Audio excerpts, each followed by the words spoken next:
நபர் போகிறாரு, ஜூஸ் வாங்கி நீங்கள் கொடுக்குறீங்க அவருக்கு.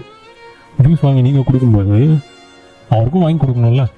அவர் காசு கொடுக்குறாரோ கொடுக்கலையோ, நீங்கள் உங்கள்கிட்ட நல்ல வெல்த்தியாக பணம் இருக்குது, அவர்கிட்ட ஓரளவுக்கு பணம் இருக்குது, அவர்கிட்ட நீங்கள் ஜூஸ் நீங்கள் வாங்கி கொடுக்கணும்.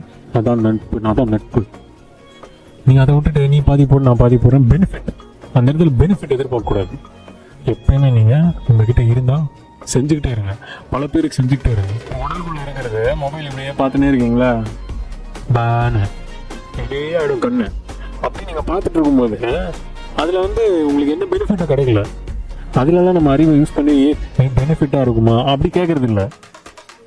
ஸோ அங்கே பெனிஃபிட்டை பார்க்காத கிரியான்ற ஒரு அற்புதமான ஒரு பொக்கிஷமான பாரடைஸ், ரியல் ட்ரூத்தான ஒரு வாழ்க்கைக்குள்ளது நுழையிறதுக்கு பெனிஃபிட் என்னன்னு கேட்பீங்க. ஏன்னா உங்களுக்கு கேள்வி நிறைய, சந்தேகம் நிறைய.